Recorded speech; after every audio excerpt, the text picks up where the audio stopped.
Hello guys, welcome back to the channel. Let's see naman ang Grand Lotto 655 results last April 21. And pag-usapan natin yung data na makukuha natin, paano natin i-analyze, and baka meron tayong makuha tips for April 23 draw tonight.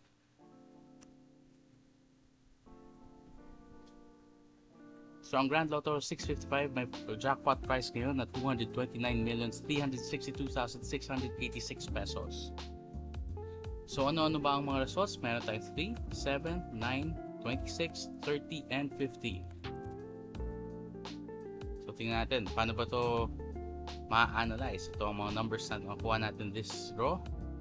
And paano ba i-compare sa top 10 occurring balls? So sa top 10 occurring balls, meron tayong number 52 na nangunguna na 286 times na lumalabas. At ang number 53, 199 times ang lumabas. Ang average ball appearance ay 247. So marami rin pang pakahabulin itong si number 53 at si number 52 naman matagal-tagal din dapat magpahinga para mag-average. Although hindi naman yun lagi nangyayari, kaya nga ang top 10 occurring balls sa top 10 kasi pakita nga sila ng pakita. Pero baka sa mga susunod na mga draws mag-slow down naman sila or talagang magpapahinga na. Tapos ang bottom 10 occurring balls naman ay magpapakita na mas madalas. Pero tingnan natin sa draw na to, saan ba yung mga lumabas na mga bola? Well, isa sa number 26 na sa top 10 occurring, pati si number 9. So pakita pa rin sila ng pakita despite the fact na lagi silang occurring.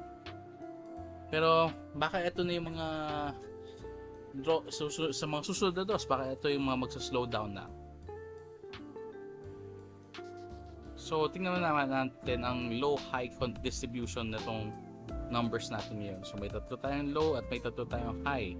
Paano ba sa comparison natin sa past 10 draws? Kitang-kita naman na may mga majority na high and may super majority na high na madalas lumabas.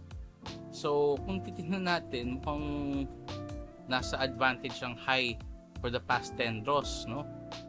So hindi natin alam, baka naman sa susunod na draws mas mag-lean naman tayo towards the low naman kasi napaparami na masyado ang advantage ng high.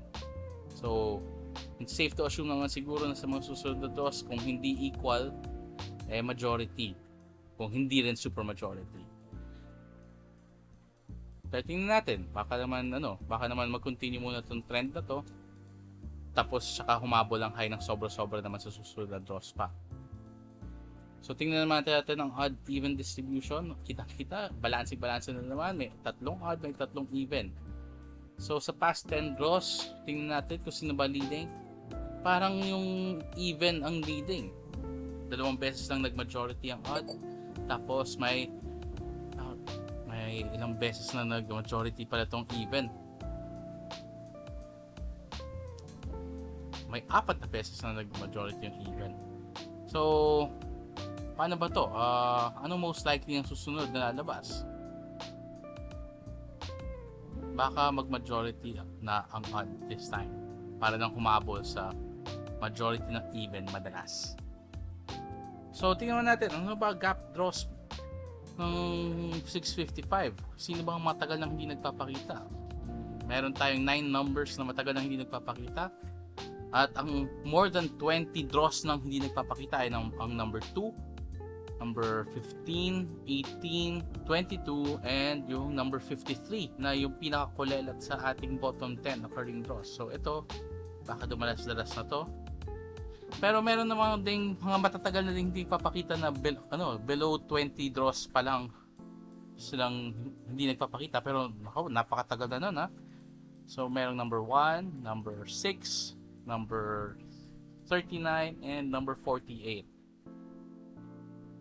So itong mga numbers na to, subaybayan nyo, baka ito naman yung mga bigla na sumulpot sa mga susunod na draws, kasi nga kailangan nila maghabol, particularly yung number 53, kasi maliban sa matagal na siyang hindi nagpapakita for more than 20 draws, madalang din siyang magpakita kasi.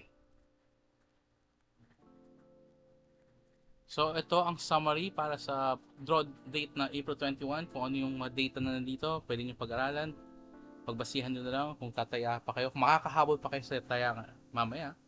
Apologies kasi ito ay na late na gawa. baka kung hindi pa mapanalunan ng 200 plus million na draw para sa Grand Lotto, yung susunod na analysis gagawin namin mas earlier kasi mukhang interesting tumaya sa Grand Lotto ngayon kasi napakalaki. So, tatry namin gawin yung analysis namin earlier para at least magagamit natin yung analysis video na yun sa susunod na pagtaya.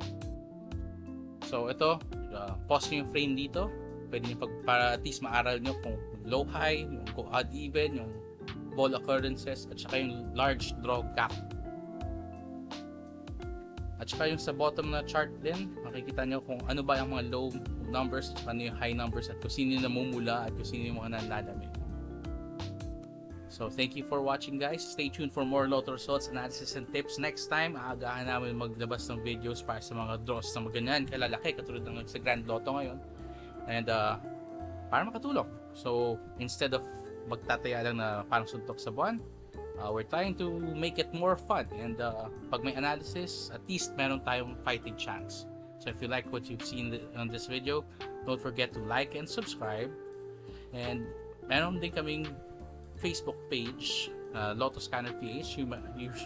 We invite you to like that page and comment kayo doon if you want to have a discussion.